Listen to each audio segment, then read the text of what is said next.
Week 9 DFS recap, breaking down all of the action on Underdog and DraftKings. We had our best day ever on the Underdog app yesterday after a flurry of fourth quarter and overtime production from Geno Smith and JSN. We'll break down that lineup that finished second in the Battle Royale for $20,000, as well as all of our Deposit Kingdom leagues and all of that good stuff. And then we'll also do a little preview of Monday Night Football to wrap things up around here. I'm Pete.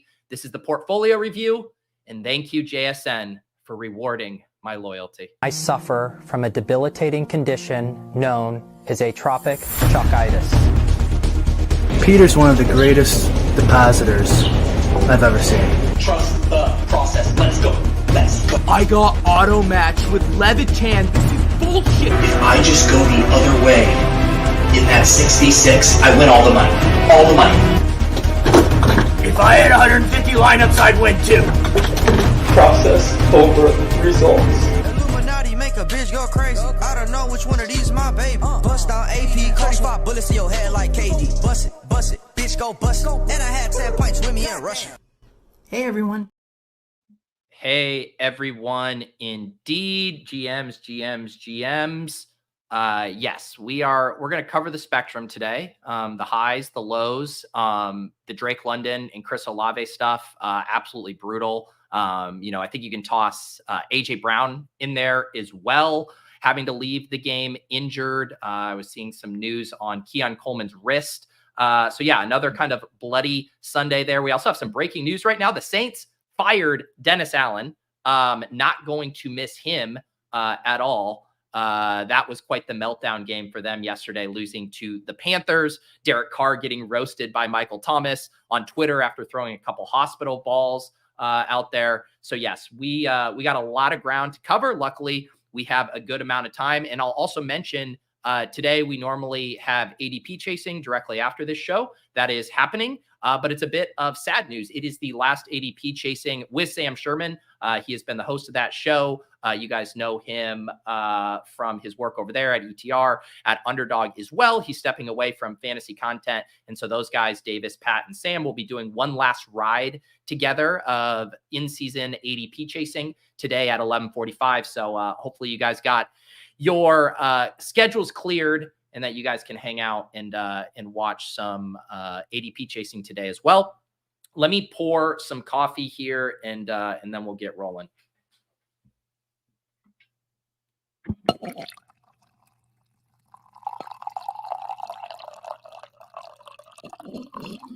All right, a successful pour on the cram yesterday. I spilled my coffee, and I thought I was gonna have a rough day. I was a little hungover from the After Dark show we did on Saturday night with Dave from ETR. Had a few too many beers, was enjoying myself. I was in rough shape yesterday morning, spilling my coffee, building teams in a fog. And apparently all I needed was the teams and the pick'ems I built on Thursday when I recorded that Deposit Kingdom video. But we'll get to that in a second. I do really appreciate all of the congrats here from all of you guys. Seriously, appreciate it. Makes it so fun, and particularly fun when it's documented, right? It's one thing to draft these teams or to have your takes, but to kind of put it out there, what I think is a way to increase your chances of getting first place, top finishes in these tournaments, and then to have that hit is very rewarding, to say the least. And yeah, man, it's absolutely insane. I'll talk a little bit more about the sweat when we get to that, but I do want to keep the structure of the show, which is doing DraftKings first.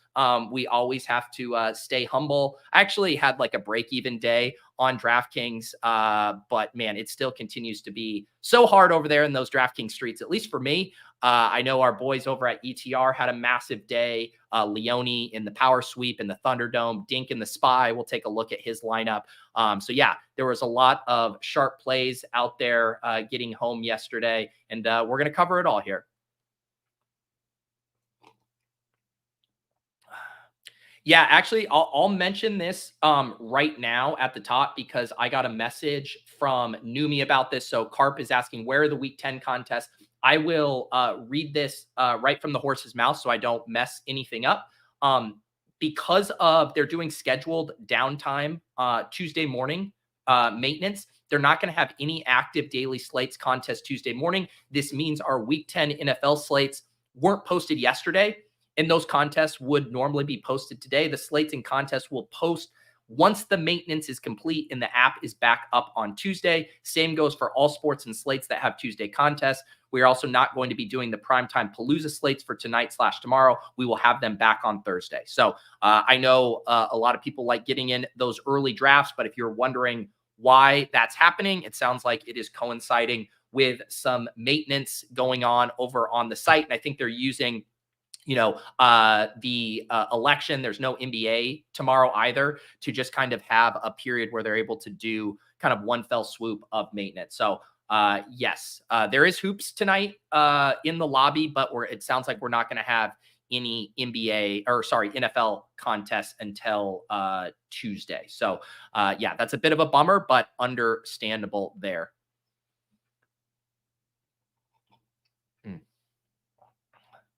All right. Appreciate all you guys catching up on the chat here. Devin says, I know you always preach smaller contests, and I managed to take 7th with a Williams Keenan stack in one of those flea flickers. That's incredible. Because I was in on Keenan yesterday. He was my preferred Bears pass catcher. It ended up being Rome who had the massive day. That's incredible that with the Williams Keenan stack that you were able to get 7th. You must have had all of the nuts around it. Yeah, this is the thing too. I will say, so I finished 2nd in that contest. I ended up being like less than 1 point off of 1st. And the saddest thing about it is knowing that I couldn't put Bink in the title. You will notice here it says 2nd place in BR for 20K. I guess I could have called it a near Bink, a close call for a Bink, but no Bink.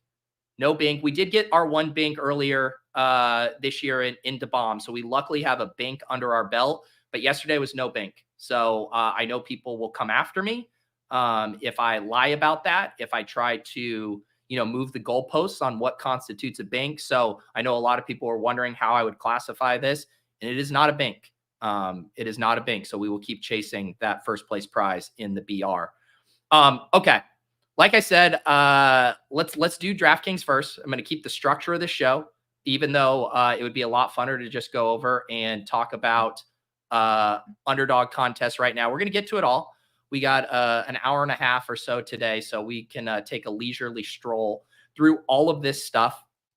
I ended up having a few different angles that I was excited about yesterday in GPPs on DraftKings. There was one kind of slate got flipped on its head moment, even when we were doing the cram at 11:30, getting that news that Brian Robinson wasn't going to play, opened up Austin Eckler as a pretty smash value. And it was like right after I got off the stream and I reran some of the optimals and the simmed lineups, and Austin Eckler was just showing up in all of them. So that was like one of those moments of, okay, maybe need to adjust. What ended up being funny is one of my flag plants, or I can't use the word flag plants, that's ETR copyrighted, by Gold Star GPP locks was Tyrone Tracy. As that kind of was unfolding, just seeing how much more I was going to like Tyrone Tracy if Austin Eckler was going to get all this steam. So I was having like the two wolves inside of me thing with like the Sims are saying you got to jam Austin Eckler, but now Tyrone Tracy isn't going to be as popular. But what ended up happening is Tyrone Tracy ended up being fairly popular, and we can check out some of his ownership here. But he came in at a very similar ownership to Eckler in some of these contests. So it seems like everyone was kind of having that that leveling dynamic that we say play out in DFS a lot, where it's like, oh, Austin Eckler just opened up as a smash play. That therefore makes Tyrone Tracy the good pivot that was going to be chalk before Austin Eckler.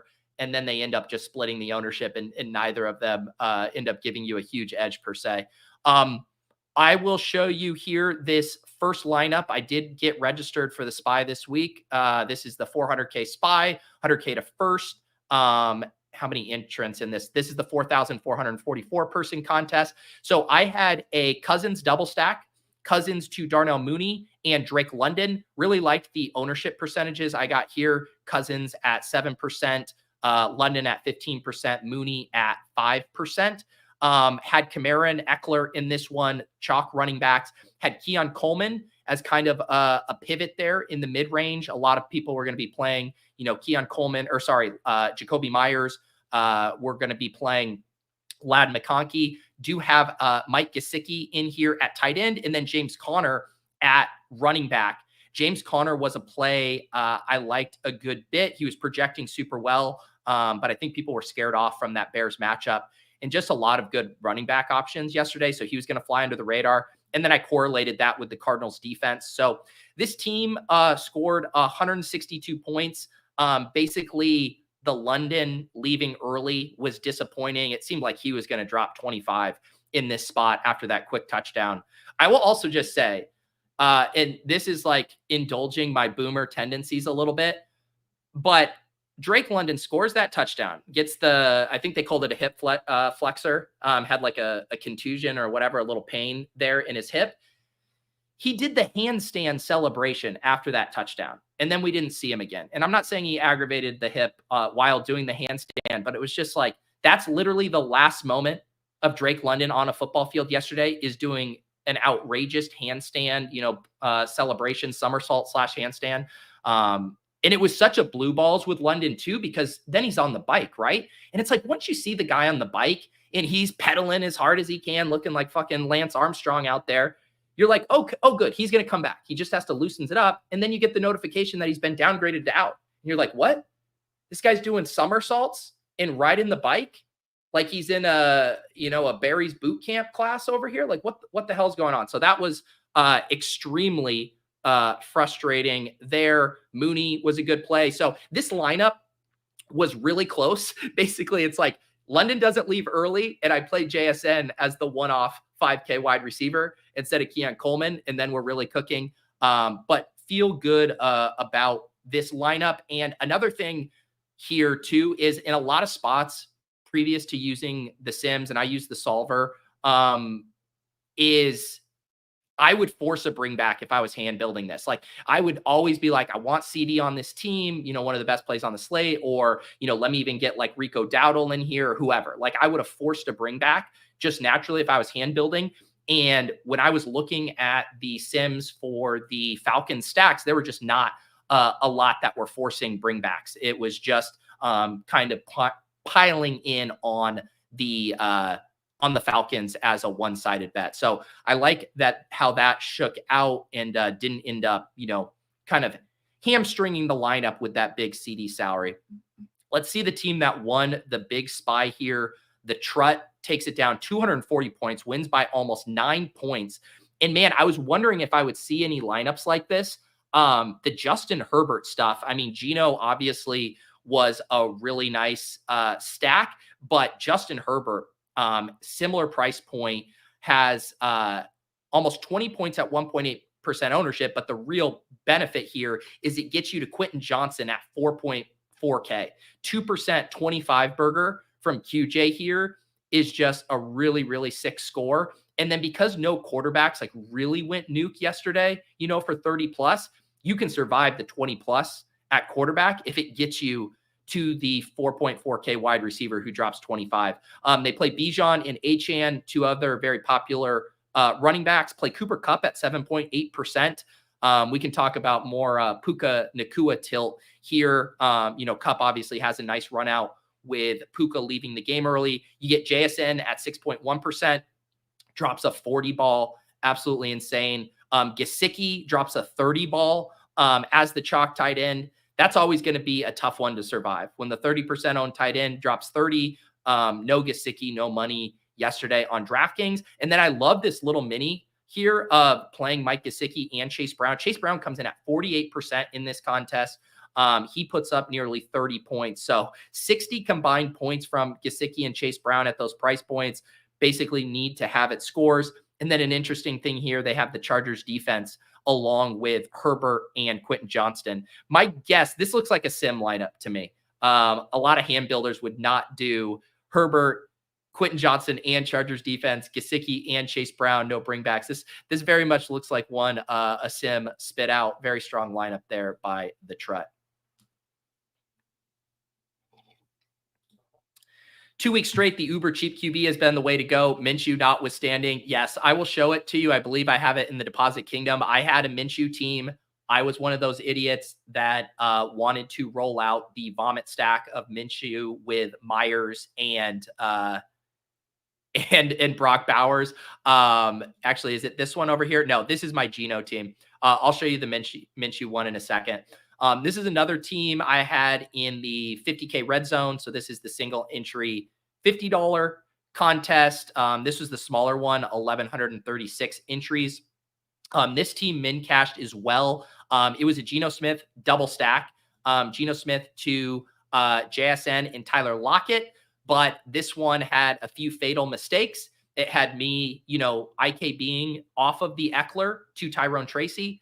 That ended up being a very bad play. Going back to what I was talking about before, Tracy coming in at the same ownership, the Sims were trying to jam Eckler there. So that ends up being, let's see, what does that end up being as far as a point swing? 7. So almost a 10-point swing there. That hurts. Have JSN and Lockett, have Olave and Hill here, and then another James Conner in the flex. Bengals defense. So really just like the Tracy pivot hurts. And then obviously Olave only having one reception before he leaves. It was interesting. I wasn't getting the way I was running stuff. I wasn't getting a ton of Chase Brown in my stuff. I was getting a lot of, Achane or Kamara with Austin Eckler, and then James Conner was the guy. So ended up being a little bit of a mistake not having Chase Brown, considering how well he projected. So this lineup finishes with 169 nice points, but nothing to write home about after the Tracy flop and Olave leaves early. But yeah, it's a bummer to waste the 40 burger from JSN at 5.7% ownership and Geno here at 3.7. So it is what it is there. I actually was I not in the smaller spy? I don't know if I have Dink's lineup here. Did Dink tweet it out, his lineup? I wanted to look at that.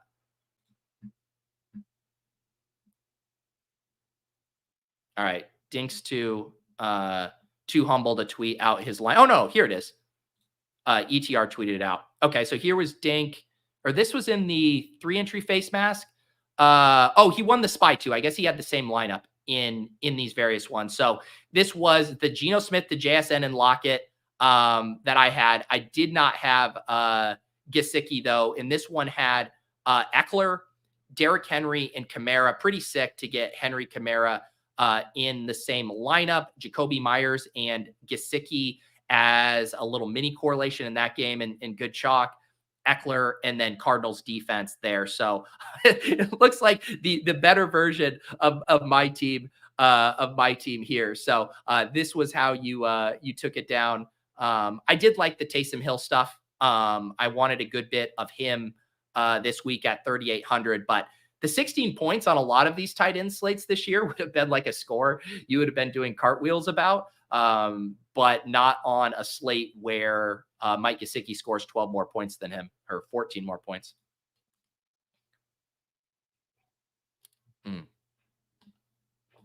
All right. Yeah. So shout out to Dink. Both Dink and Leone had massive days yesterday with the Geno Smith double stacks.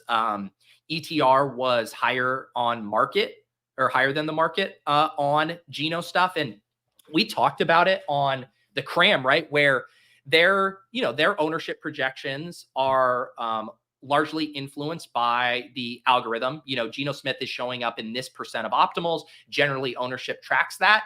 But I said to Leone on Sunday morning, and I said it on the cram, I'm like, I'm taking the lower on Geno Smith ownership. Like, we did our survey that we always do on the cram. Again, you guys should become YouTube members, the Hand Builder and Opto Bros. That'll get you access to those Sunday morning crams. And it's so valuable for kind of understanding where the GPP bro sentiment is coming. And no one wanted to play Geno. Like the entire sentiment was no DK Metcalf. I don't want anything to do with this, which I understood. But with how cheap Geno and the pass catchers were, I think, right, relative to the target expectations, and Noah Fant out as well, which I think was kind of a sneaky boost for the JSN and Tyler Lockett target stuff. So they shout out to ETR for being above market and not kind of wavering on their Geno projection a ton, even without DK Metcalf. And it ended up resulting in some very strong days. All right. I could show you, we'll do the Deposit Kingdom contest here. I want to show you my Minshew lineup. Okay. Yeah. Here's my Minshew lineup. I had this in a couple stuff. I actually ended up making a few more lineups than I normally do. So I wanted to get these into a few different contests, but this was my Minshew. So it was Minshew to Jacoby Myers and Bowers, and I did go double tight end with Gesicki as the bringback and Jamar Chase. So this was one that I wanted to play in the smaller field stuff of just a full-blown Raiders and Bengals game stack. And then I got in Kamara, Eckler, Olave in Titans D. And, this one is like, again, it feels so close, right? It's like, if Gardner Minshew could have done the Justin Herbert thing and gotten to 20 points, if Chris Olave doesn't leave the game early, then this thing is really, really cooking. So yeah, that's how it goes. Still pretty strong scores from Jacoby Myers and Brock Bowers. Brock gets that suck out touchdown at the end. Although I will say, if you were watching that game, he was going to have a touchdown earlier in the game. They had a goal line stand, and they were going to run a little play action at the goal line, and Minshew flicked it to Bowers, but there was a flag on the play. But it was a clear, let's pump fake him on the run and then do a little kind of like pop shovel pass to Bowers. So in my head, it wasn't quite the suck out, and that I think he was going to get a touchdown there at some point.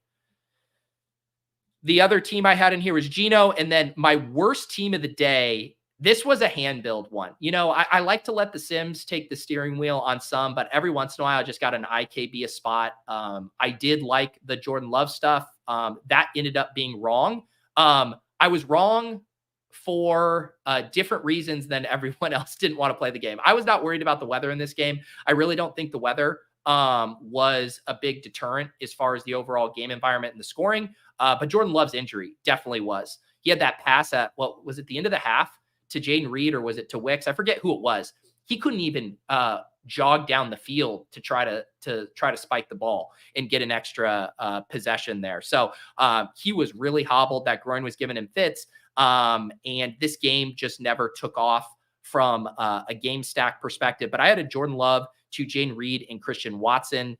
Had David Montgomery as the bringback, Tracy instead of Eckler. I played an AJ Brown here for the people. Everyone on the cram loved AJ Brown. I was like, I wasn't feeling it a ton, but I was like, you know what? So many of you guys are bullish on it. Karain loved AJ Brown from his analysis in the walkthrough. And I think he was going to have a pretty big game there if he didn't leave early there with the injury. I liked Evan Ingram a lot.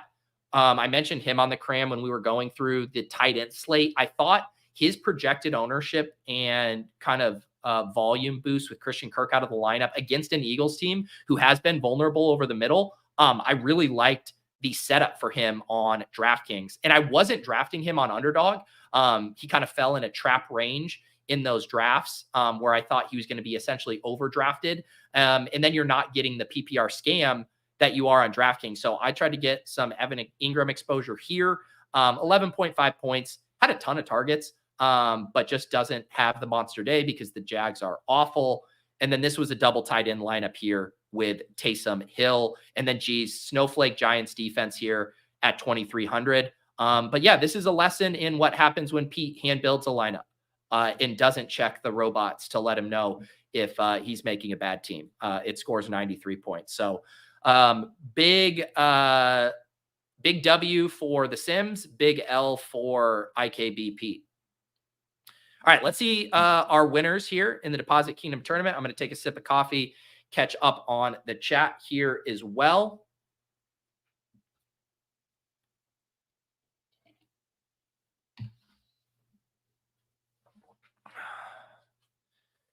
All right. Yeah, let's get a little more coffee here, and then we will see our winners in the Deposit Kingdom.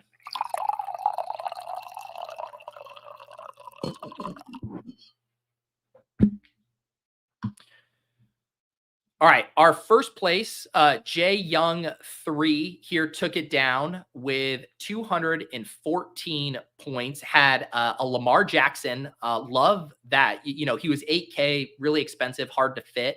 I don't think it was going to sim well at that price, but you get him at 2.4%, and then you stack him with Zay Flowers. And man, we talked about Zay Flowers on the cram. He was a big part of my underdog portfolio, which we're obviously going to talk about in a second. I found it like pretty cost prohibitive on DraftKings, but holy shit, at 2.4%, 1.6%, and you get a 32 ball from Zay Flowers, 23.6 from Lamar. You're kind of overpaying. Again, it's like the same thing with looking at that Herbert and Quentin Johnston, right? Like Herbert was just fine, but he got you to Quentin Johnston, the power of correlation. Lamar Jackson underperformed his salary here at 8K. 23 is generally not going to be enough, but it gets you to Zay Flowers, who is an uber smash even at 7K. Plays the two chalk running backs, Chase Brown and Austin Eckler. Gets Courtland Sutton in here at 6.3%. Another really sharp play down here.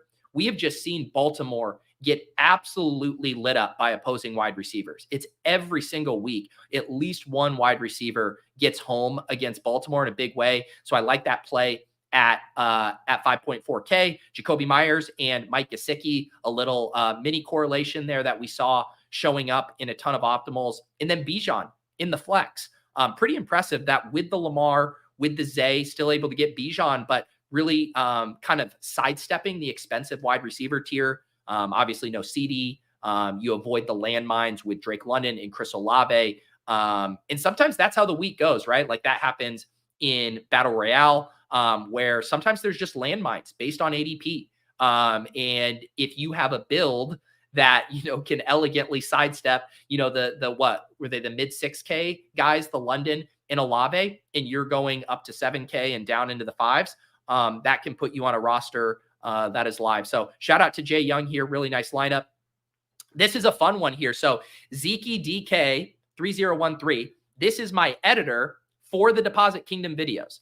My guy, Chris, he does awesome work. I'm sure you guys have seen at least, or hopefully you've seen a Deposit Kingdom or two. He does an awesome job editing those each week. And he had a big day on both DraftKings and Underdog here. And he was using the plays from the Gems video. We had the Geno stuff. We had Chase Brown in there, and he rolled out an onslaught with the Seahawks. So Geno Smith, JSN, Lockett, Ken Walker. And again, the power of correlation. Ken Walker not paying it off his tag at 7,300, only scores 13.7 points, but gets him to JSN for 40 points, plays the chalk tight end, Gesicki, chalk running back plays, Kamara and Chase Brown.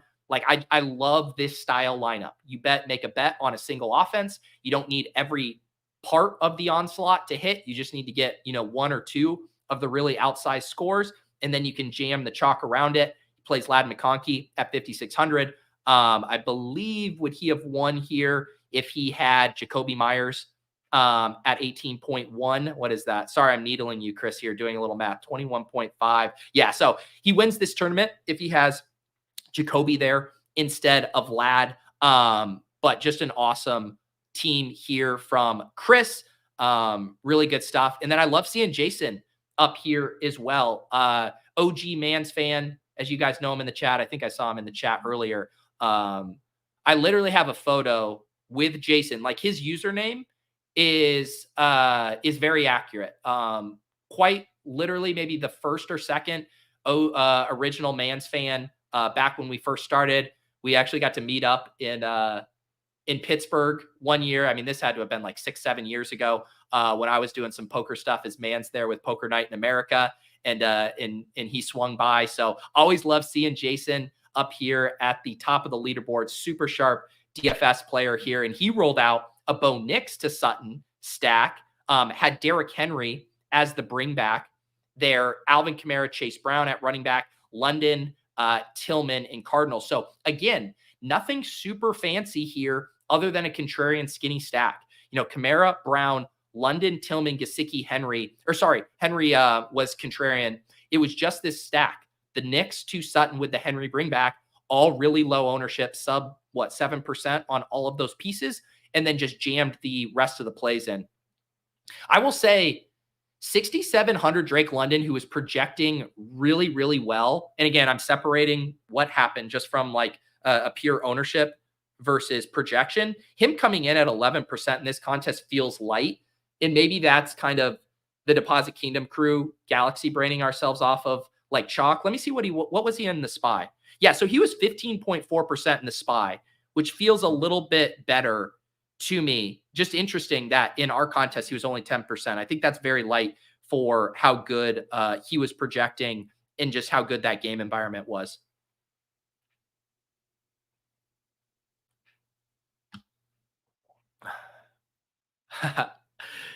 That's funny. OG Mansfed says, I faded AJB because of the cram steam there.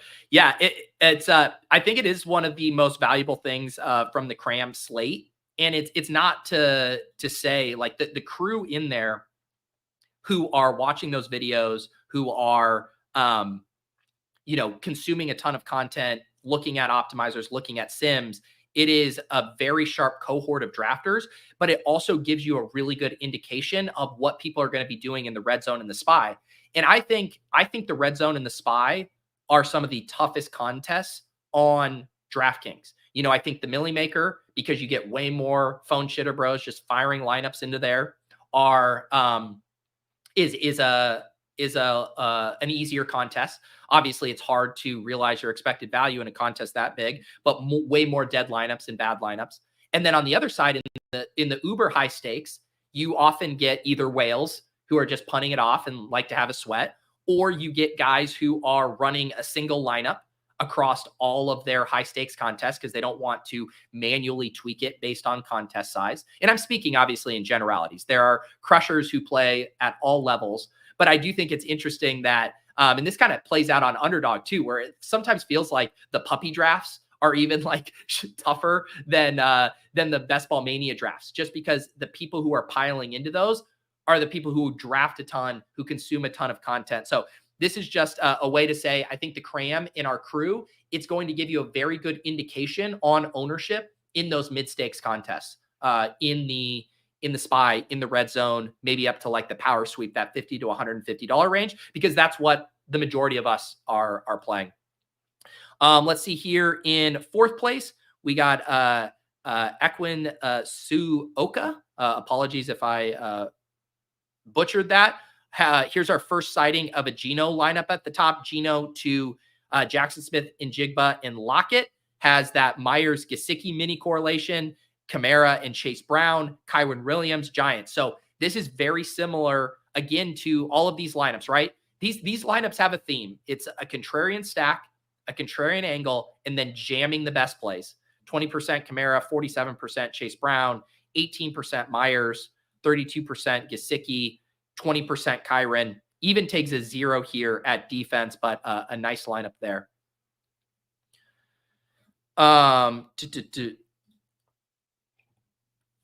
I see some other familiar names in here. Offsuit, Jay Wall, Alex Pacelli here. Congratulations, guys, on the scores. One thing I wanted to note, I am going to get the payouts adjusted. I didn't get that request in time last week. I didn't love that 4th through 10th are the same bucket. I want to have that a little bit more tiered. So there's a bit of a strata or whatever there. So I'll get that fixed for this week. I am going to have to make the contest smaller though. We did have a little bit of overlay here. 100 people. We were 100 people short. So you got your EV in week 9, but a bit of a bummer because I liked this size here. But we'll probably have to bring it down to 1,000 for this week until we can prove that we can fill this out. And as always, if you're wondering about how you get into this contest, this link is exclusively shared in the Deposit Kingdom Discord. I normally post it on Tuesday afternoons. That's the only place I put it. I don't tweet it out. I don't put it in a newsletter. I don't put it in YouTube notes or anything. You got to get it in the Discord. The link is down below. It will be a little smaller this week, but we will fix the payouts. And as always, we will review these lineups on Monday here on the Portfolio Review.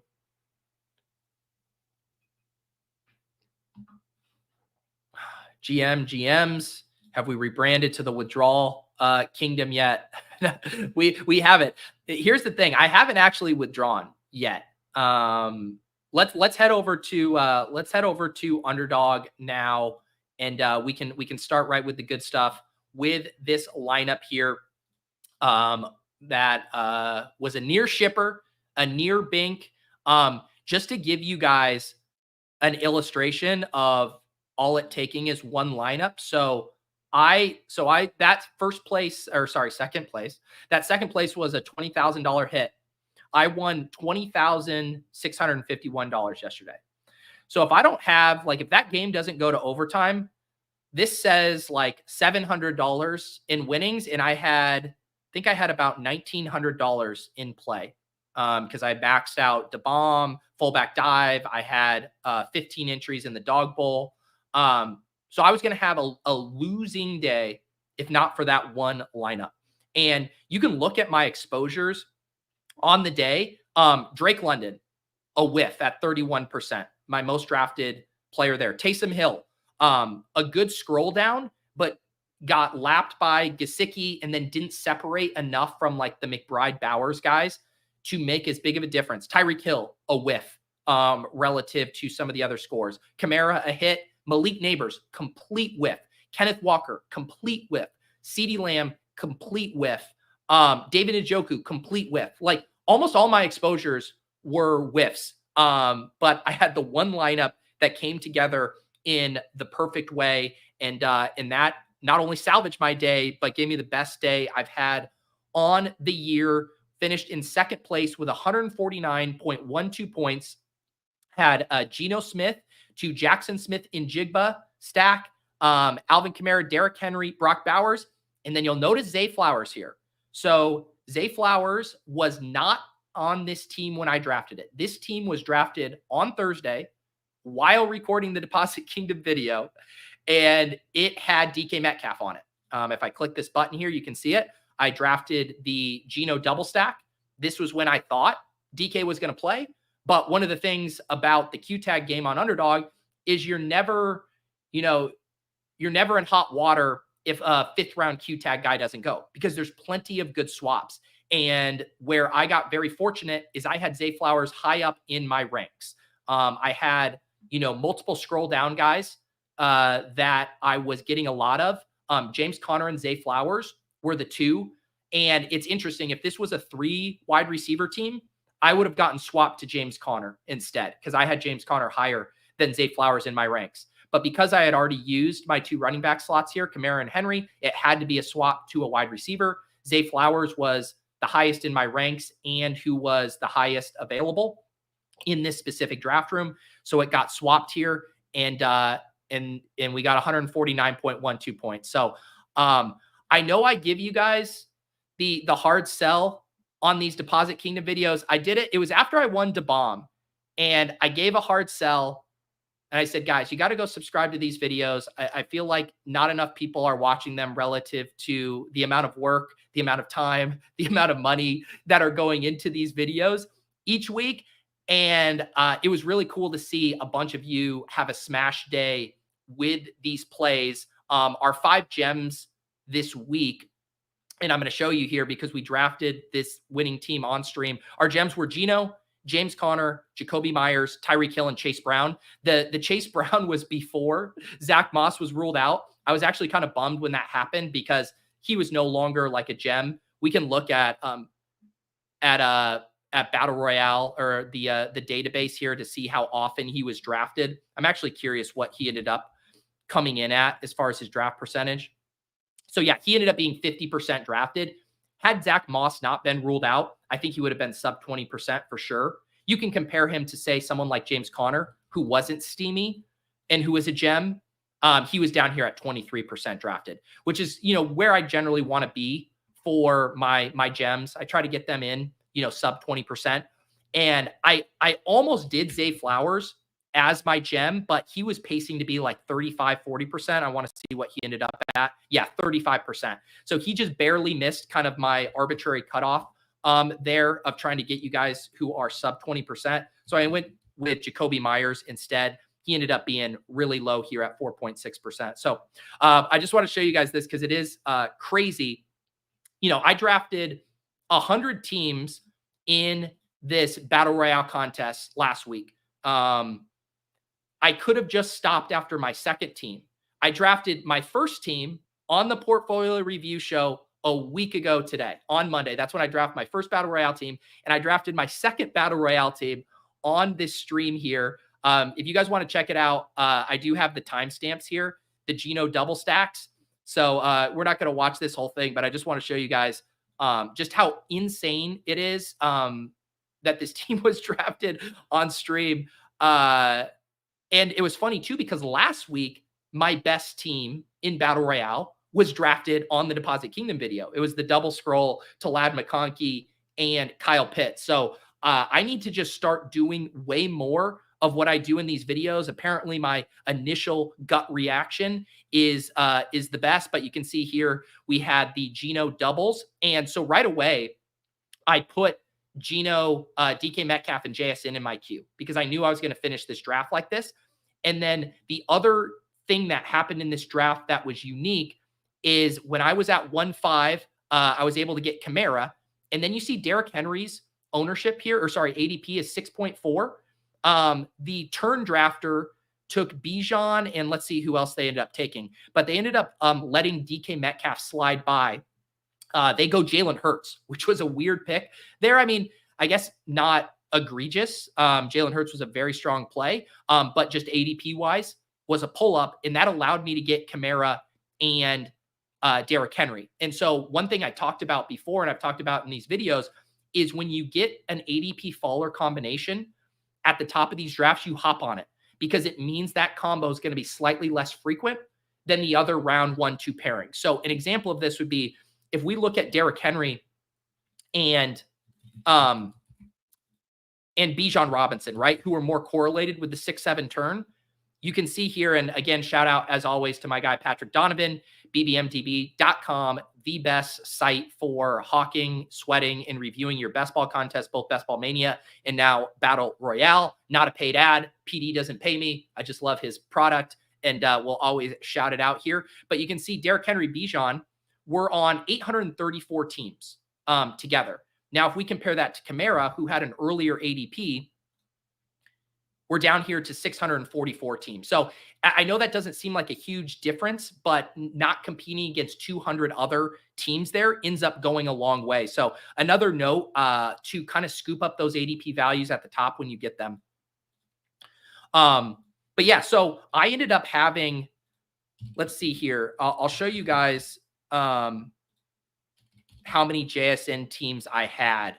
I ended up having 6 total JSN teams. I actually ended up doing some Geno to Lockett stuff. Like my angle was more Geno that I really liked. How many Geno teams? Oh, I only had 7 Geno teams. So yeah, it just so happened that the pieces came together perfectly on this team. I had one team that finished in 260th.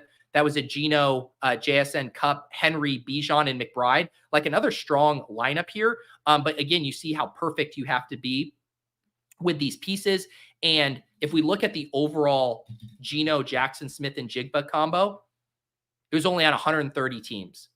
130 teams. And then you can compare that to like Lamar and Zay, which was a really sharp stack. It ended up winning Hawkberg first place here. But that was like 21% had that Lamar to Zay stack, just because it was a more comfy stack. If you had Lamar, he was kind of the de facto stacking partner there. So I always find it valuable to review some of these combinations, and it kind of just seeing this number can really drive home for you how powerful getting less draft percentage of your combos of your favorite stacks can be. Got to give a shout out here to Hawkberg, who finished in first place. Beat me out by, 0.78 points here. We had an insane sweat there at the end because we both had JSN. We basically had the exact same team, except, or I guess he had Achane and I had Henry, and then he had Lamar and I had Geno, but we both had Zay and JSN. We both had Brock Bowers, and that final overtime drive, JSN has the big catch, and there's the flags down, and both of the flags were on the defense. And because our JSN was duped, it was just my Geno points that were charging.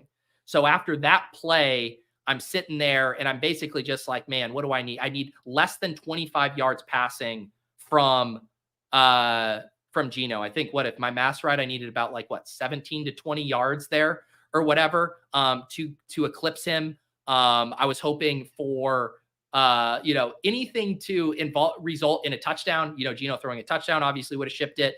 And then they go 4 and out there and run the ball a few times with Kenneth Walker. And I will say, once the Rams got the ball back, I was just praying for no Cooper Kupp, because I knew that there was a Cooper Kupp team behind me. Let me see here. Yeah, so Spaghetti was back here in 6th place with 145 points. And so I was like, when you're up here at the top, the swings in price jumps are just so massive, going down from 20,000 to these teams were duped in 3rd for 87.50. So I was just praying for no big Cooper Kupp plays so that we didn't get knocked out here. So I was honestly kind of relieved when I saw it was the Demarcus Robinson touchdown. I knew there were no Stafford teams that were going to charge. I knew there were no Demarcus Robinson teams. And so it was more just a relief of anything at that point. And yeah, very, very close to the bank, but I am not for 1 second going to tilt or be upset that I didn't get first. I truly thought this team was dead in the water. I stopped sweating this specific team. I had looked during these games. I had scrolled down through my PMR. What teams did I still have guys going that had a decent score in my battle royale? And I did stop and look at this Gino team. And I was like, oh, this is interesting. JSN had a big half. Gino had a big half, but I'm still 20 points from making any kind of noise. And then I start watching that second half a little bit and some frustrating drives there. And it was after Gino threw that interception and I ejected from the sweat. And I said to Lauren, I was like, I'm going to go take care of April. Gave her a bath, was getting her ready for bed. And Lauren kind of knew about my sweat. I had told her about JSN, but I literally checked out of that team, and she still had the game on downstairs while I was putting April to bed. And I'm literally reading April her bedtime story, and I don't have my phone, but I have my watch, and so I can get my text messages. And Lauren sends me a text that just says number 11 TD. And I thought she was bullshitting me, because I was like, there's no way. They had just given up the ball. I thought there was 1:30 left in the game. I was like, there's no chance that they drove the length of the field and scored. So I try not to hurry April to bed, finish up reading the stories, go down and realize we're in overtime. And then we get the ball to start. And they immediately have that big play. Because at that point, when overtime started, I think I was in 7th or 4th or somewhere up there. And then that play jumped me to second. And yeah, absolutely insane. Thought I was live there for a second, but absolutely cannot complain. I actually went back late last night and watched the game rewind of that drive of the Seahawks going down and JSN having the big catch and then the touchdown. And I still, watching that back, could not believe that resulted in an overtime finish, because Gino got sacked on first down way back in their own territory. And I think it was 2nd and 26. And then Kobe White, literally had never even heard of this guy. Kobe White makes that insane catch down the sideline for a first down. Gino has another almost near interception. They convert that 4th and 5. That game going to overtime with 1:26 on the clock showing, them having 2nd and 26 on their own. I think it was their 16 or 17 yard line. How does that game go to overtime? So ran unbelievably pure. And I will say, for the mentals, and I've said it before, charging up the leaderboard is so much better than trying to hold. The holding is just absolutely miserable, but you feel like you're free rolling a team that you had already written off, having it charge up the leaderboard like that. So insane day. I literally early in the afternoon had been looking, being like, how do I salvage some min caches? How do I have a, less than, 50% negative ROI on this slate? And then for it to result in my best day on Underdog ever is just batshit insane. Pete was reading the story on 2X. It's so funny you say that, Nez, too, because, and by the way, I'm going to hop on Winner's Circle with the Badge Bros today. I think right after they go live around 2 p.m. I think they're going to have Chad Maschke, who crushed the Dawg Bowl. We'll actually look at that in a sec. And Krutches. I don't know if Krutches is going to be on Winner Circle, but I know they're having a couple other guys on. So we'll chop it up a little bit more with them. But it's funny, Des, because so April, she has a bunch of books that will kind of rotate through for bed. And I generally ask her, all right, which book do you want to read next? But sometimes she wants to circle back to a book she just read. And she wanted to circle back to Melody and Leo on the Farm for the second time. And there was something just slightly more panicky for me of being like, I kind of was hoping she was going to do a new book because I'm like, I want to get through this book. I need to stay distracted here, but you're going to make me read the same goddamn book about going to meet Farmer Wayne here. But we're going to do it. And we're going to speed run this book so I could get down and watch Overtime.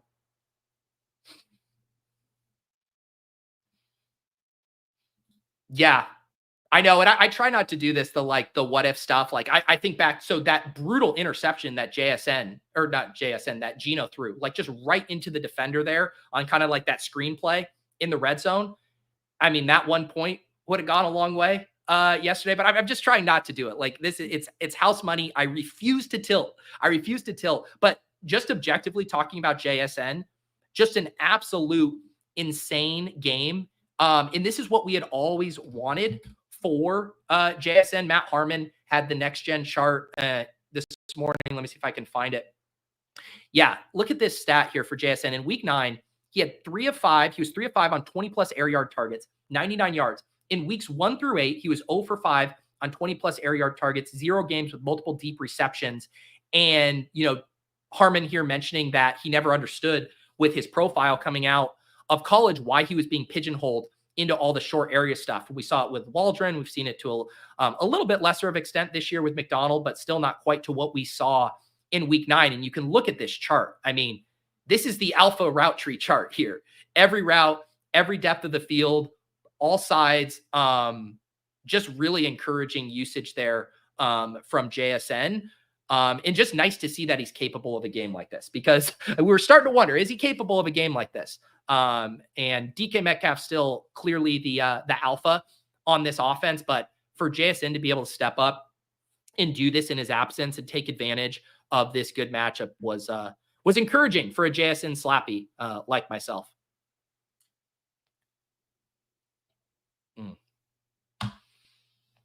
Speak of Chad Maschke, here he is. I feel that, Pete. There's nothing like reading bedtime stories, though. They grow out of it too fast. Yeah, April, she loves her books. She's in a funny phase right now where sometimes she wants me to read it to her, and sometimes she wants to read it herself. The funny thing about Dez's speed run comment is when she reads them herself, she speed runs the books. And she has all of these books memorized now. She's almost 2. She turns 2 in a month. And I can do this game basically where any of her books, just the last word in a sentence, I just don't say it, and then she just fills in the blank. She has all these books memorized, so when she reads it, she just wants to look at the pictures real fast. So she's just flipping. I actually should have just let her read the book last night, and then we would have really got done with it fast. Okay.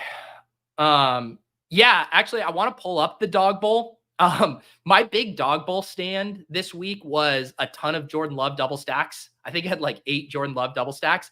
That did not work out, but I did have 1 Geno Smith double stack. So I almost broke even on the Dawg Bowl, $25 entries. I guess still not quite, but I had one team here that finished in 19th place.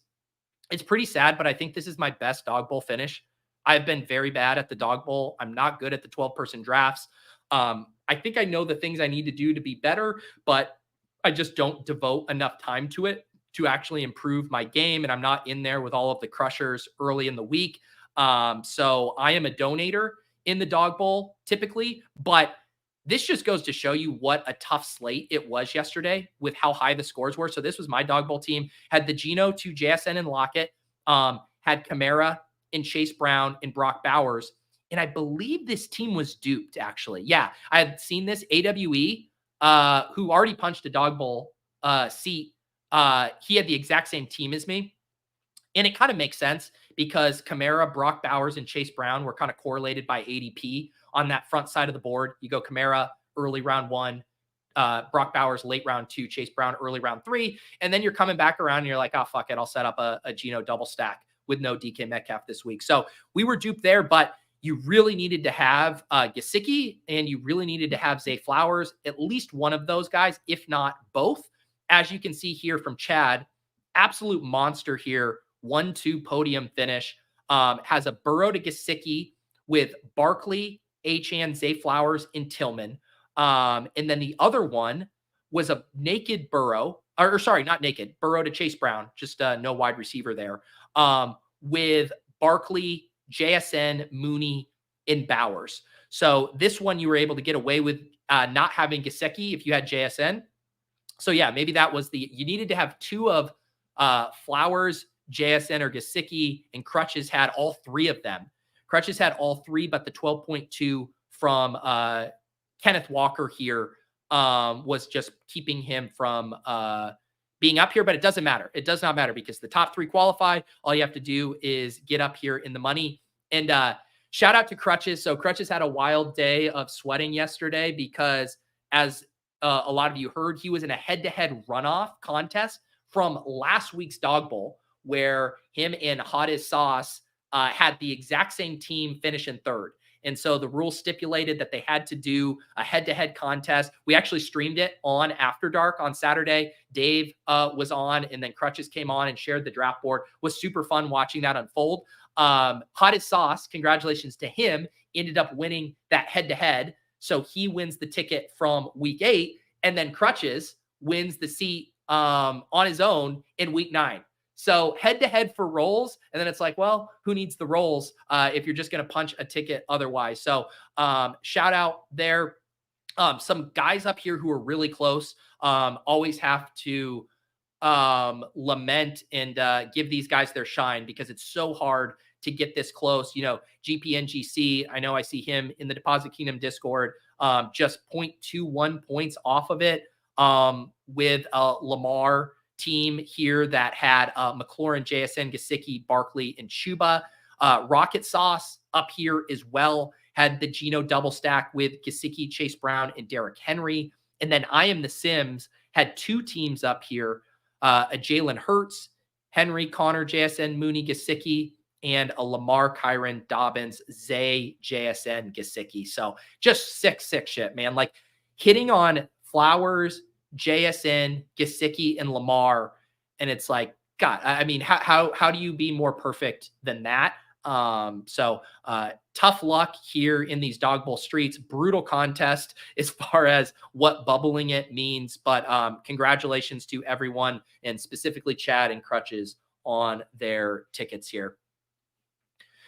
It's not a coincidence, right? When you look at how many like repeat qualifiers we have, you know, we had Dave on After Dark. He had a ticket last year, punched a ticket this year. Krutches ticket last year, punched a ticket here. Chad had a seat last year, just punched 2 here. These guys know what they're doing in this contest. It is a very hard contest. You are going against the best of the best on Underdog in these Dawg Bowls. And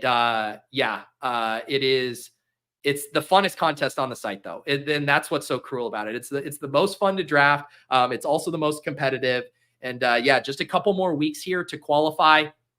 And you know what? I will say, a little Galaxy brain. I mentioned how a lot of times the Dawg Bowl for the week is already open right now, right? And because of the scheduled maintenance stuff, it's not going to be up until tomorrow. Gives you, if you are wanting to go battle with the Underdog Crushers, gives you an extra day to prep there. So if you do want to get in these streets, if you're wanting to compete, trying to get that ticket to the live final in Dallas, you can do some homework here on Monday and Tuesday before all of these guys go in and gobble up all of the value. All right, I need some more coffee here, and then we'll look at a few more contests.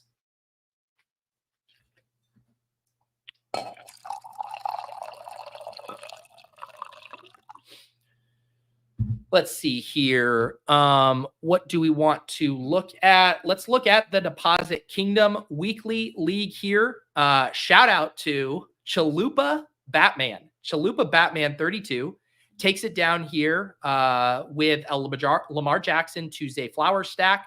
Has JSN, has Kyron, Barkley, Brock Bowers. I say this every week. You can see the difference in what you need in a small field contest versus the large field, right? We were just looking at the top battle royale lineups. You have to be almost perfect at every spot. You were able to get away with not having Gesicki, but that was about it. In this contest, though, it's much, much smaller. Instead of, 50,000 plus, it is only 1,656 entries. So you can get away with, a 10-point score here from Kyron Williams and survive that in a way that you just can't in the big one. So really nice team here to Chalupa Batman. Yeah, ring the bell, Chalupa. God, I just cannot escape, Taco Bell stuff. It's a meme on ship chasing when we hit our picks. There's a lot of Taco Bell talk in the Deposit Kingdom Discord. Now Chalupa Batman wins it. I'm getting very, very close to capitulating and trying out the Decades menu that they have right now, part of their nostalgia marketing campaign, as if, stoner underdog bros need any other more reason to order Chipotle. So Chalupa Batman here takes it down. Awesome stuff. I'll do a little bit more of a deep dive review of this on the Deposit Kingdom video each week. I don't know if I gave it, I think I continue to give it the proper hard sell, but just letting you guys know, if you haven't checked it out, the format of the video each week, I do my 5 sleepers, 1 at each position in a bonus. Then we do a Deposit Kingdom pick 'em entry around the plays. Then we do an evergreen strategy session. This week it was on the optimal time to draft, talking about the pros and cons of drafting early versus late. And then we review the Deposit Kingdom League. So if you win, you get double pub. You get the shout out on the portfolio review, and then you get a spotlight section in the weekly Deposit Kingdom video. And then we do our 3 drafts. I have the link pinned in the chat. I have the link down in the description. Way more people subscribe to this channel than the Deposit Kingdom channel. I try not to toot my own horn too much, but these videos have been on fucking fire. On fire lately. The pick'em we built with the 5 plays, I turned 25 into like 700. We'll show that pick'em in a second. Just go subscribe to those videos. That's all I ask. They're a good watch. Gives you some ideas for drafts. Gives you some sleepers. Gives you a pick'em. And the picks have been very, very good. That's all I will say. Please go subscribe to that channel. Had made a big effort this year, both through best ball season and keeping the momentum rolling in season here with that channel, and would really appreciate your guys' support over there. And I think I can return some value in exchange as well. Let's see. Anything else here? Did anyone else in the chat have a top finish in one of these contests? I'll pull up your lineup if you did. Let me know here. I bricked out in DeVon. I bricked out in fullback dive. I see Fantasy Dog Pound up here 3rd in the fullback dive. Congratulations, Dog Pound.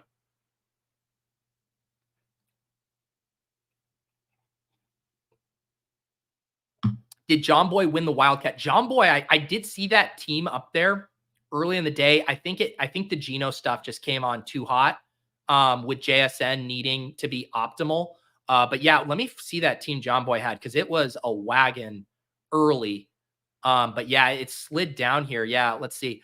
So this was the team he had heading into the late slate, because he had no one going late. Lamar, Kamara, Achane, Neighbors, Zay, and Gesicki. So a smash team, like getting the Gesicki here. I actually want to see. This is the Wildcat, so it's not going to be the exact same, but it'll be pretty representative of how often Gesicki was drafted. Gesicki was on only 406 teams, 5.3% drafted. And my guess would be he was drafted even less in the Wildcat, because a lot of the Wildcat is also autoed by high volume players like John Boy. Like John Boy autoed this team. Krutches, I think, autos 150 teams. I autoed 50 teams. And I probably shouldn't auto, right? Because this was my autoing here. 50 entries and returned $38. I need to do what I'm good at, which is not autoing teams. It's getting my hands dirty and clicking the buttons with my hands.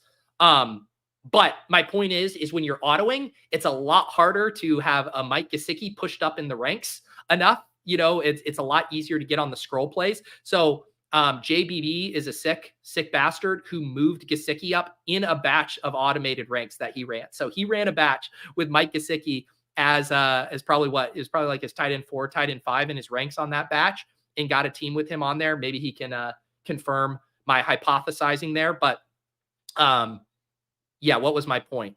Oh, just that getting that scroll correct. But then you just really needed the score from JSN, and it's really hard to survive the 10.4 points there from Neighbors when JSN, goes for 33.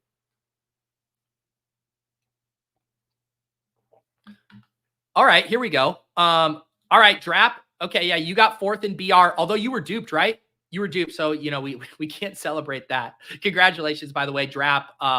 Also on an insane heater this year, punched 3 Dawg Bowl seats. Literally can't draft in the Dawg Bowl anymore because he already maxed out his seats, and now 4th in the BR.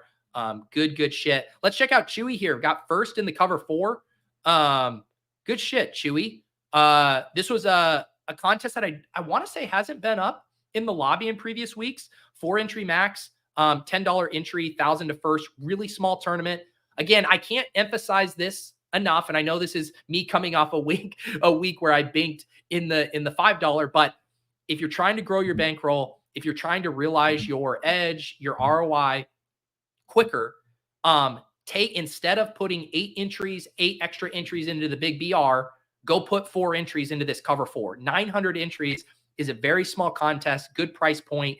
I know the prize is like, it doesn't get it quite moving. The juice is moving when it's only 1,000 versus 40,000. But this is the chance where you don't have to get as off the board. You can lean into correlation more, and just a lot easier to realize your expectation. Chewy does that here with a Lamar Zay Flowers stack, has Kamara, Barkley, does a JSN scroll here in Trey McBride. So really like this team. I would call it like 1.5 scrolls, like Zay's ADP closed at 33.4, not getting drafted over 50% of the time, but still on enough rosters. And then you get that extra scroll at the end with JSN for the unique hammer, and then otherwise jamming the best plays: Kamara, Barkley, McBride, Lamar. So congratulations there, Chewy.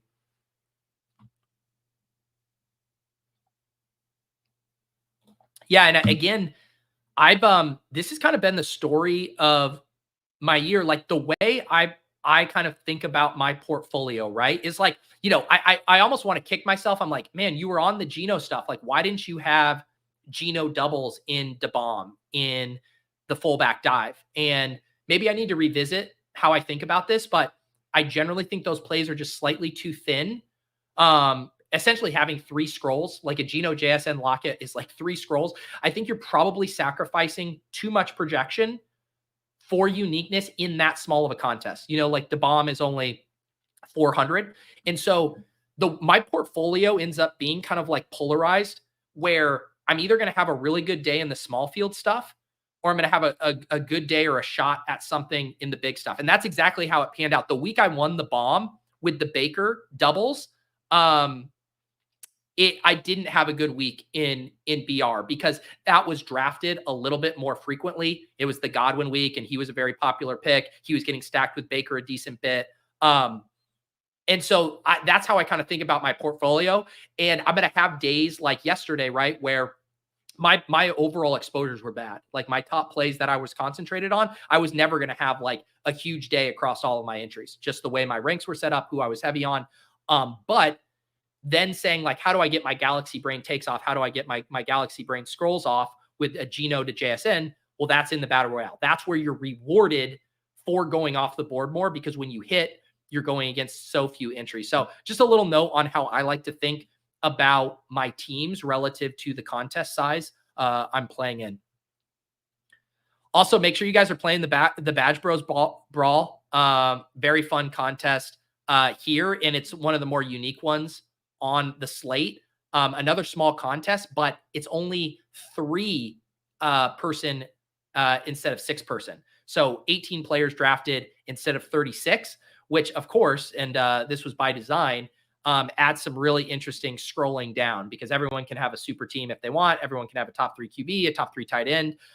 So introduces some fun game theory. And you see here, right, this team had what? A top 3 quarterback in Allen, top 3 running back in Barkley, top 3 running back in Henry, top 3 tight end in Bowers, but then hits them with the double scroll here. Zay Flowers and Jaden Reed. So if you land on the Zay Flowers and even guys like, I'm trying to think who would be a scroll in Badge Bros Brawl that like wouldn't be, Chris Olave, right? That's probably a good example. Chris Olave, mega chalk in the main BR based on his ADP of about 20. Cooper Kupp would be another one. Getting drafted 90% of the time would probably be a little bit more of a scroll in this contest because people are just able to get Amon-Ra, Tyreek, all of those guys in the top 15 picks. So fun little game theory angle there. It's kind of like adjusting the scroll thresholds in the same way the Dawg Bowl does too, right? 72 players get drafted. Now, a lot of these sleepers, a guy like Zay Flowers is going to be 30% in BR. He's going to be 100% drafted in the Dawg Bowl. And that's why I was doing, the Tyler Lockett, not going to be 100% draft in the Dawg Bowl. Some of the secondary Packers wide receivers, Romeo Doubs, Christian Watson, and again, thinking about your exposures, I had zero, actually, I don't want to say zero. I think I had a couple Romeo Doubs in the main BR, but I was not hammering that angle in the 6-person drafts. I thought it was too thin, but in the Dawg Bowl, then they fall right outside that threshold. Hey, they're not going to be on a bunch of teams. If this Jordan Love stack hits, that can be my path to uniqueness. So whether you're in a 3-person Badge Bros Ball draft, whether you're in a 6-person BR draft or a 12-person Dawg Bowl draft, think about where those pockets of ownership fall and where those thresholds are as far as getting uniqueness.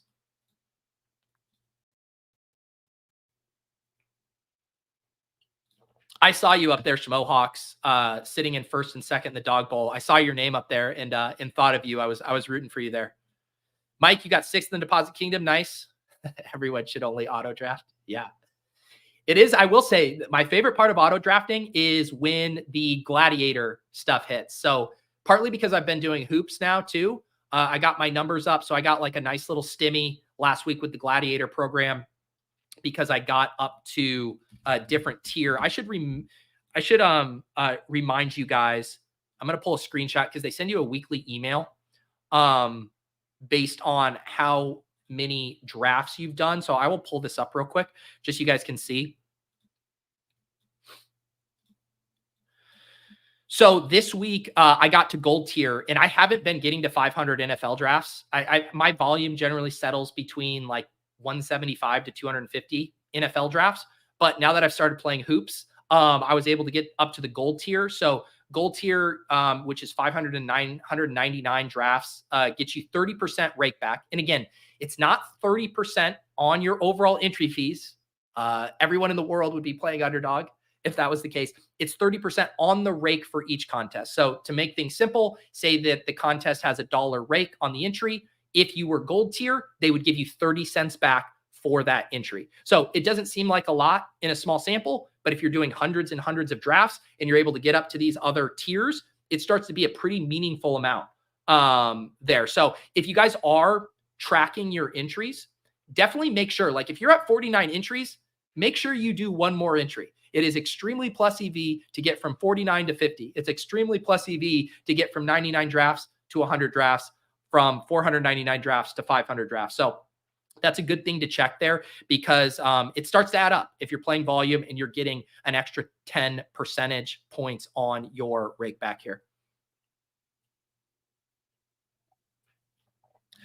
Chunk the Deuce wants us to check in on Pick 'em. I have a feeling I'm going to be sick when we do these Pick 'em reviews. Ran out of money last weekend and was tired of depositing. So I will tell you right now, I had one big Pick 'em hit, and it was from the Deposit Kingdom video.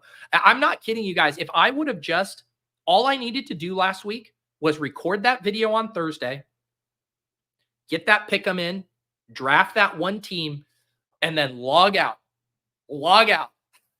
Because everything else, all my other pick'ems, we had some close calls from our off and on the clock. We had some close calls. It was really just that the one we built for the Deposit Kingdom video that hit. Like I can show you here, I had like $400 or $500 in pick'ems, and it was only the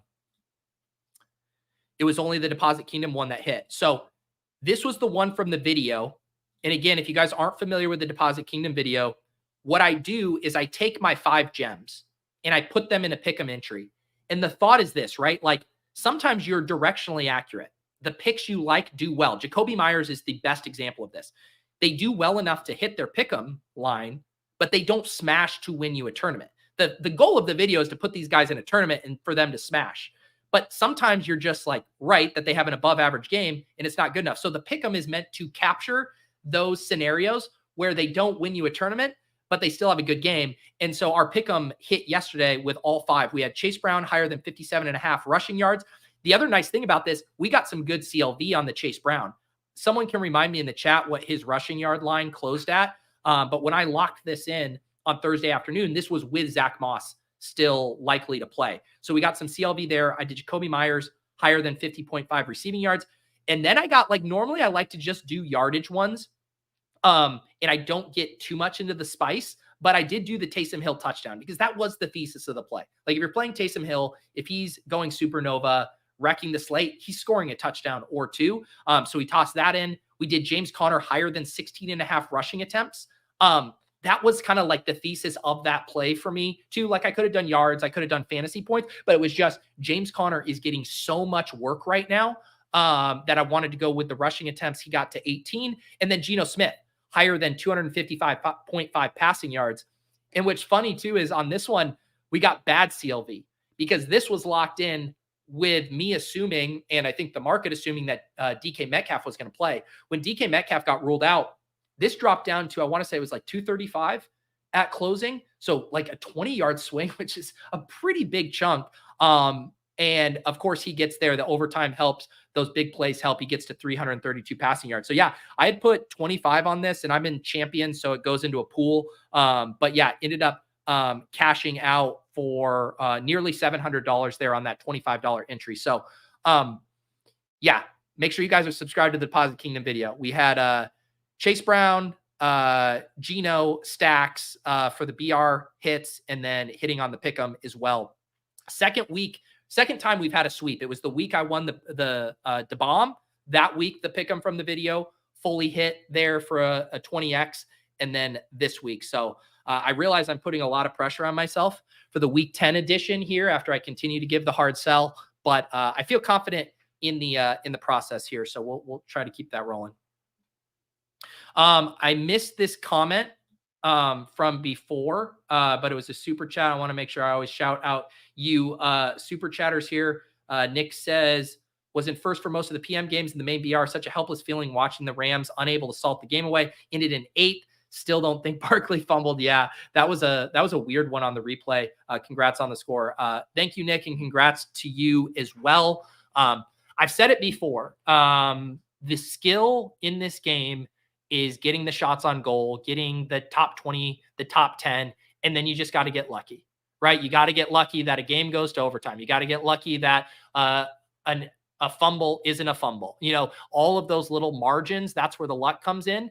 And as long as you're getting the shots on goal, I pretty strongly believe you are on the right track, and you have some kind of solid process that is positioning you to repeat that down the road.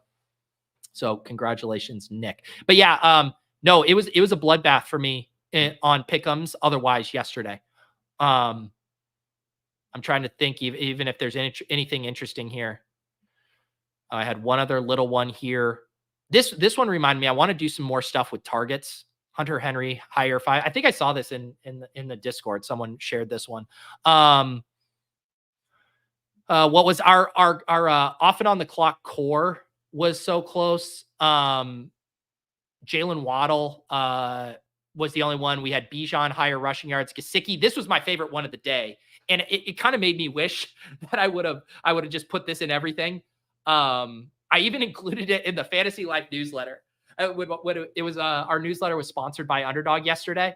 And at the end of the intro, I was like, my favorite line on Underdog is Mike Gesicki higher than 3.5 receptions. So nice to see that one get home.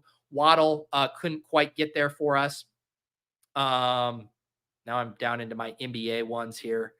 But yeah, not a good pick'em day. We'll get back on the right track. We got some monkeys we have to get off our back. Ship chasing has to get the curse off the back with the core picks for the ship cast. Off and on the clock. We need to get back to our winning ways. We'll get there. But yeah, rough day on Pick 'em.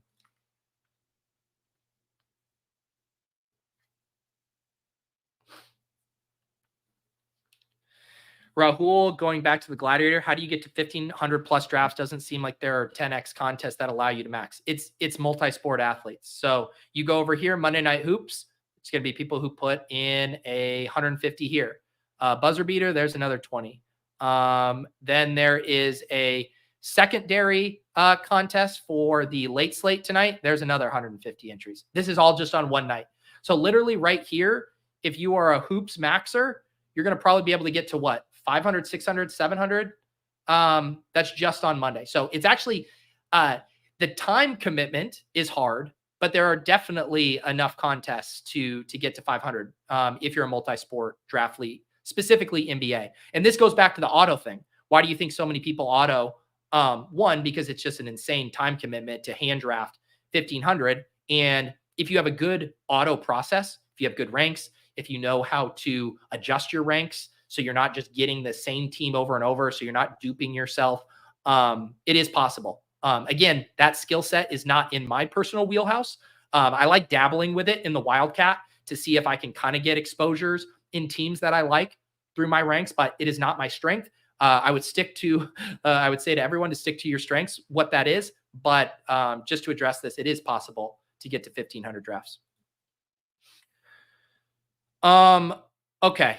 What do we got here? Yeah, let's look at a little bit of best ball here. It's 11:20, man. We are, I guess we don't have primetime Palooza in contest. So we don't have to do quite the Monday preview. Although let's say here in about 10 minutes, we will build some pick'ems for tonight's game. But yeah, let's do a quick look at the best ball streets here. I'm guessing was a good week for my portfolio. I mean, we can go look here. We'll slow roll what the advance rate is, but knowing some of my top exposures, I think it was a pretty good week. Minus the 2 at the top. Charbonnet has come down to earth, obviously, with Walker back. Neighbors, man, that was a bit of a disappointment. But Chase Brown, my third most drafted at 17%. That's looking like a smash. Brock Bowers, anytime you can get a solid score from your most drafted tight end, that helps. Rico Dowdle found the end zone. Jonathan Brooks is rumored to return in week 10. I'll believe it when I see it. Zay Flowers being, my second most drafted wide receiver. That certainly helps. I swear to God, Troy Franklin has a near TD every single fucking game. One of these days he'll connect. Ray Davis here, one of my favorite sleeper running backs, along with Bucky, had a really big touchdown reception yesterday. And then JSN here at 14.7%. So yeah, pretty good day for the exposures. Jordan Addison finds the end zone down here for me. Let's check out how I'm doing here. Oh, by the way, okay, so I'm 25 of 150, 16.7%, like right at average expectation. Another shout out to Patrick. He added this new feature recently that you're either going to love or hate, right? You're either going to love it if he shows your expected to advance rate is higher than your current advance rate, or you're going to hate it if it says that it's lower. But basically what he did, and he described it in the Ship Chasing Discord, and I apologize, Patrick, if I'm messing this up, but basically had a sim that uses expected games played and kind of expected points, is able to like remove the noise of players who aren't playing the rest of the season, guys who are out, those zeros, and able to then kind of essentially simulate what you're expected to win. And I assume that's using kind of like median projections. I don't know exactly the secret sauce of how he did it. I think the way to think about it is directionally accurate as far as if you are overperforming or underperforming expectation. Like if you just had this insane portfolio and then all 5 of your top most rostered players got hurt this week, it's going to be able to factor that in and be like, yeah, you're going to come down to earth a little bit. So cool feature here. You can see my expected to advance and my advancing are nearly identical here. Expected to advance 24.5, advancing 25 right now. So I will very happy with this overall number, considering I have so little Derrick Henry, so little Barkley. Can't complain about being at 25 of 150 here.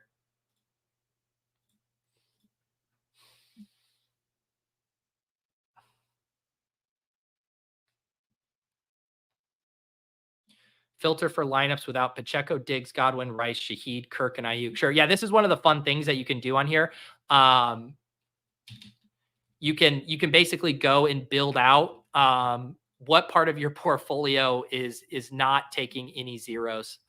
What a graveyard of names, man. And Kirk. All right, here we go. You know what you should do, Patrick? I'll give you another idea.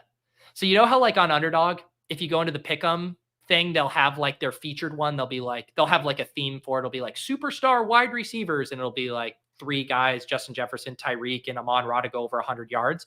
And they create like a default thing. You should create some default options where it's like non-rostered players. You just have a drop down where you can be like players who are on IR for the rest of the season, or players averaging over X amount of points per game. I don't know. There could be some fun like default things that you could put in there. I never want to create more work for you, but I'm just spitballing some ideas here.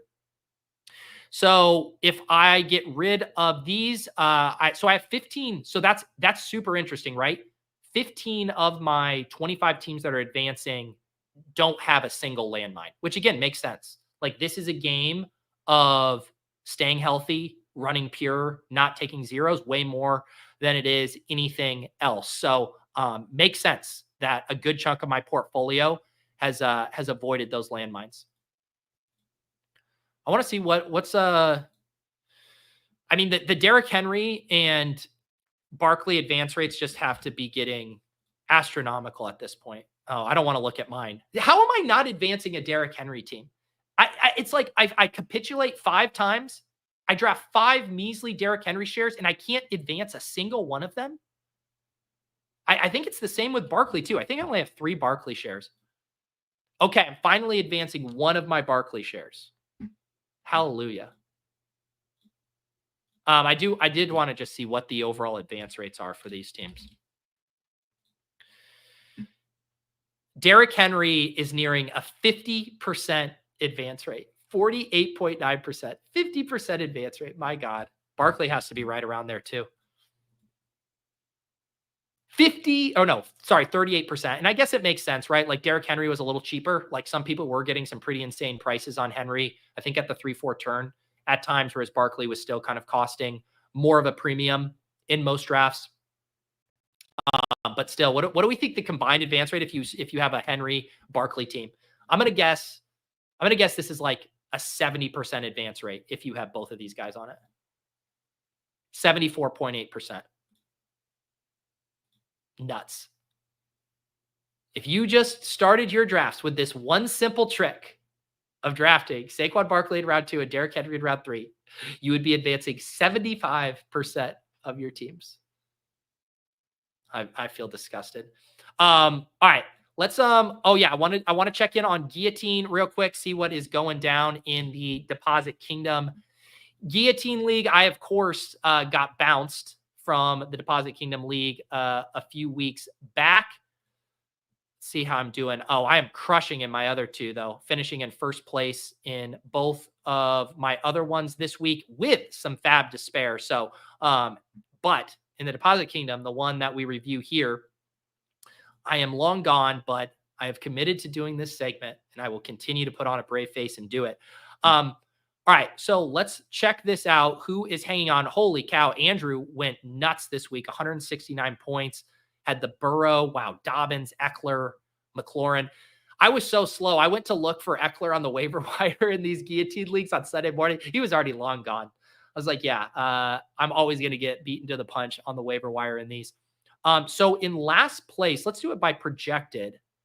So right now, it looks like Starboys, our guy Colby, is at 92.6 points with 0 PMR.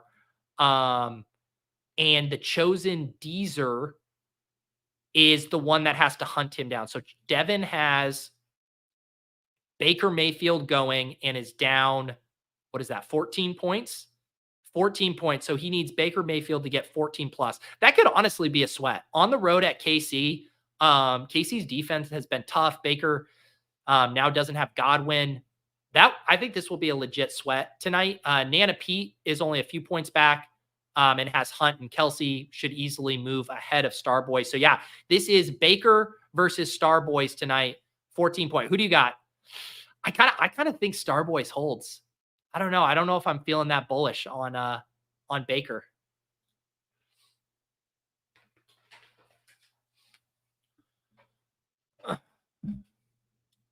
Herzig stealing tweets from my cram. I expect that behavior from Davis. Speaking of which, in 15 minutes, the final ADP chasing with Sam Sherman. Make sure you guys are tuned in for that. And then also, I think you could just go wall-to-wall programming today. I believe it's going, so we got portfolio review, then we got ADP chasing, then I believe Davis is doing a stream, then the Badge Bros will be live at 2, doing winner circle, and I assume hoops for tonight. The hoop slate is really fun. I can't believe I'm talking about the hoop slate. Like, if you would have told me, the NFL guy, that I was looking at the hoop slate 2 months ago in season, I would not have believed you. But I'm low key hooked. Anyways, they split it into 2 slates, which I love, because my only issue with being a hoops guy is I get sucked into the sweat and I stay up way too late at night.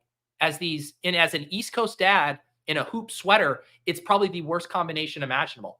But tonight, it's such a massive slate that they split it in 2, and it's essentially like 2 co-main slates with an early slate and a late slate. So all of those West Coast games, those are siphoned off on the late slate. So it's the perfect solution for me. I'm just playing the early slate. The last game is going to be 8:45. That's going to wrap up around the time Monday Night Football is wrapping up.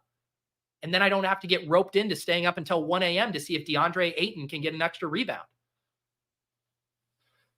Anyways, all right, let's build a pick 'em.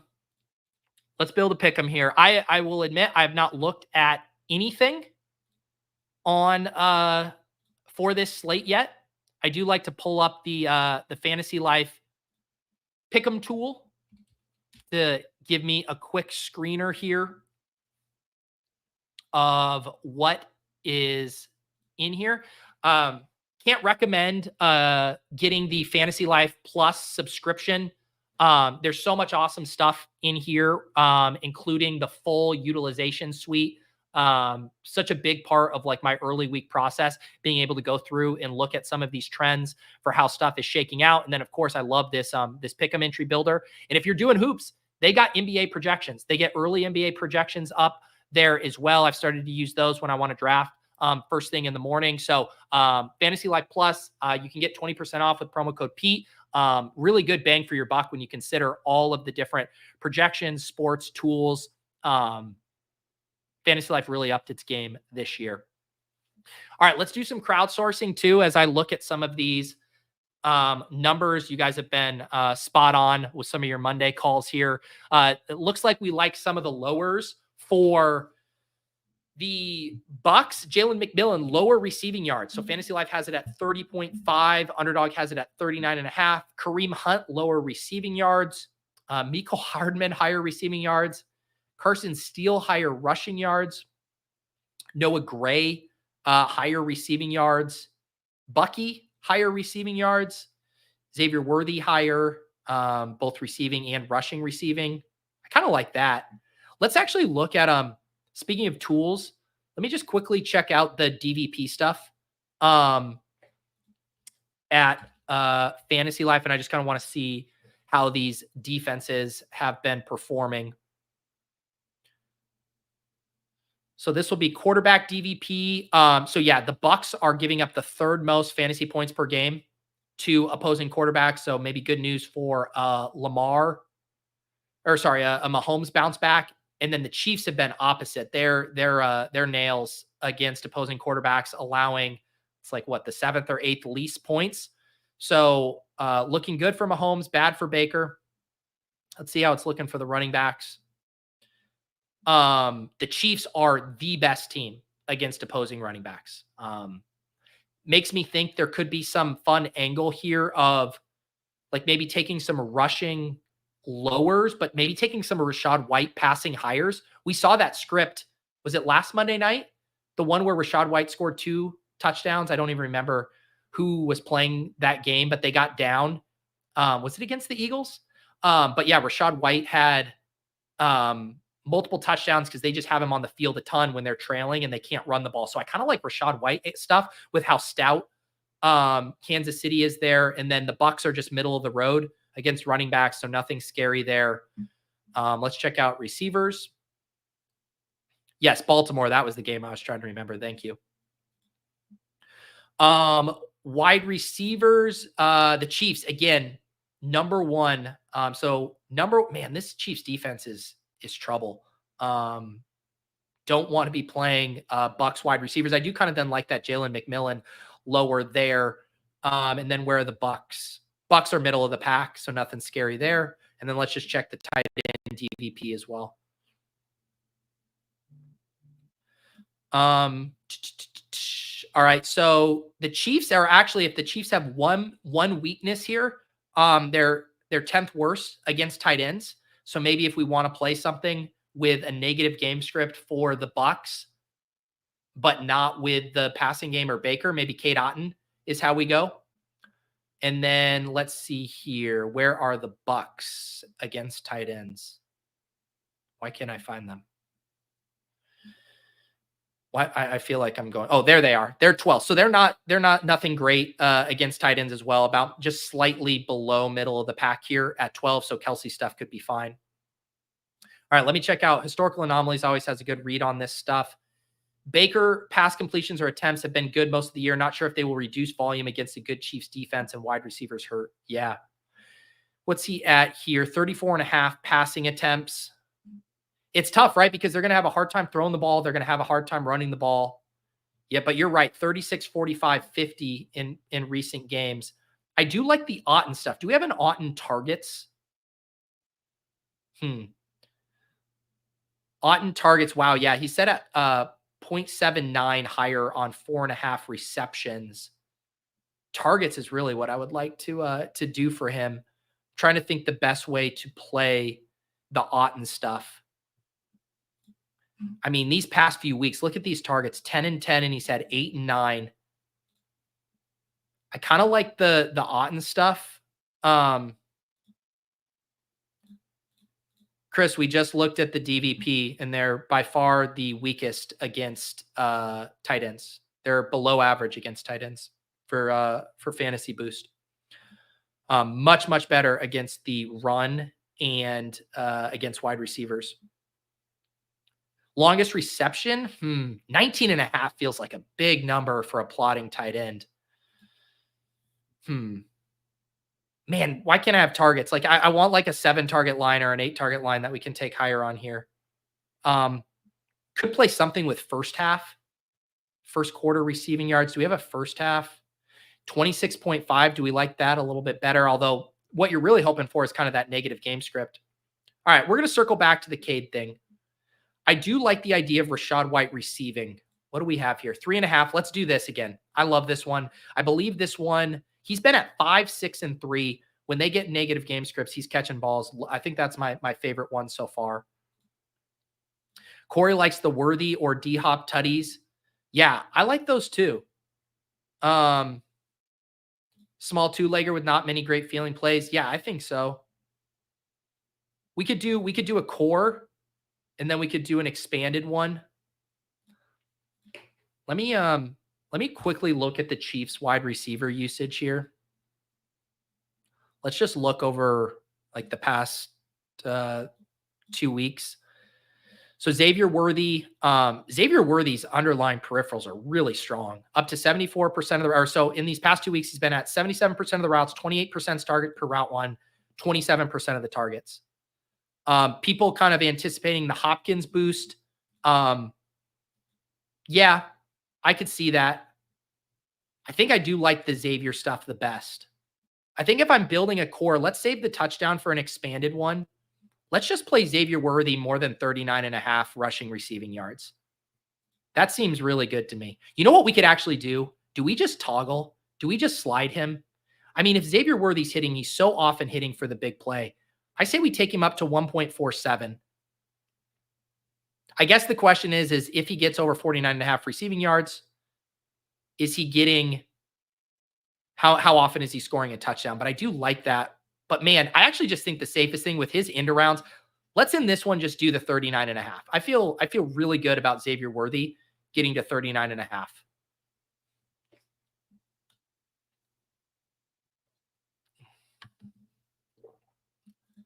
Nuke 33% of the routes last week. He was 55% last week in Tennessee. Yeah, well, let's check this out with Nuke.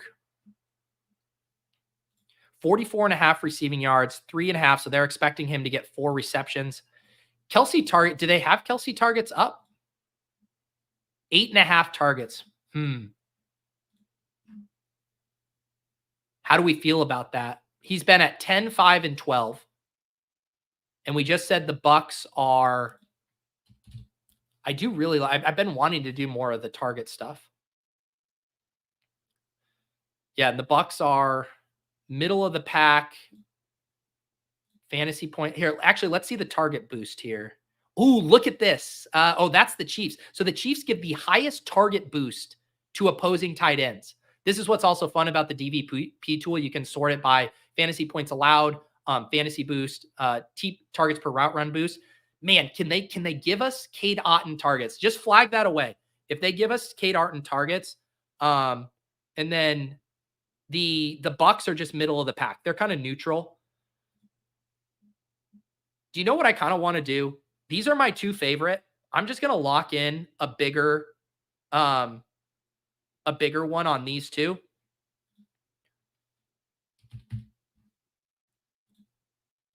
I'm locking this in as the core, and then we'll build. Let's spin off a 5 leg. But these are the 2 plays I feel the best about. Rachaad White higher than 3.5 receptions. Xavier Worthy higher than 39.5 rush receiving yards. But oops, I wanted to reuse those. God damn it. But yeah, let's spin this up into a fun one. Do you know what I kind of want to do? Let's take like Rachaad White up to 5 receptions, so 4.5, and we get a 1.49. And then we'll play the Xavier Worthy touchdown here at 1.56.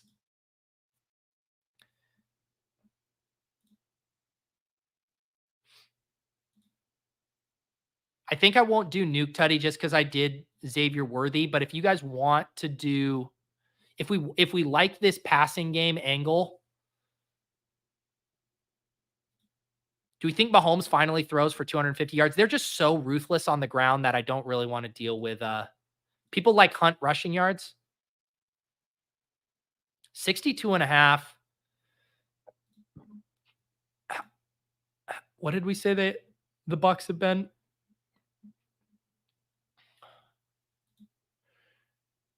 Rushing yard boost. The Bucks have actually been pretty good. They're way below on the rushing. I don't love that. The Kelsey targets seems fine. I guess it's just, I mean, Nuke's not really going to eat into Kelsey's stuff over the middle. Let's play this target angle. Other than that game against San Francisco, who's been really good against tight ends, he's had 9 and 10. So this is up to a 13.9.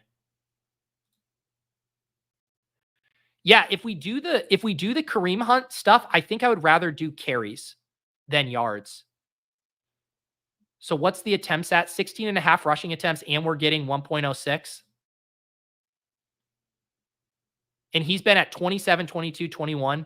All right. Yeah, I'll capitulate to you rushing bros with the attempts. So this is a 25x. Rachaad White, we slid it to 4.5 receptions. Xavier Worthy TD. Travis Kelce, 8.5 targets. And Kareem Hunt, 16.5 rushing attempts. This Kelce, I don't love the correlation between Kelce targets and Kareem Hunt. I'm getting spooked on the Kelce targets. Let's do this as a 15x. We already slid White and Xavier Worthy, and we'll do Kareem Hunt rushing attempts.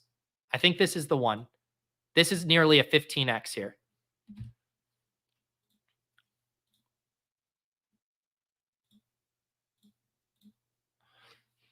Yep. Okay. there's our 2 pick'ems there, guys. ADP chasing is about to kick off, so I'm going to sign off. I believe I have the redirect set up here. Thank you guys again for all of the kind words about the near Bink. Appreciate it. Like, legitimately makes it so fun with you guys all sweating along with me. And yeah, it's been an awesome year. We'll keep the good times rolling over on the Deposit Kingdom. That video drops every Friday. Around 4:30 p.m. Eastern or so, once I'm done with Off and On the Clock. So go subscribe to the Deposit Kingdom channel. We're going to try to keep the heater running, get the pick'ems, we'll get the gems, try to give you guys the playbook for crushing week 10. Go watch ADP Chasing, watch Davis Maddock, watch the Badge Bros. I'll be hopping on with them for a winner's circle later. And good luck on Monday Night Football. We'll see you guys next time on the Portfolio Review.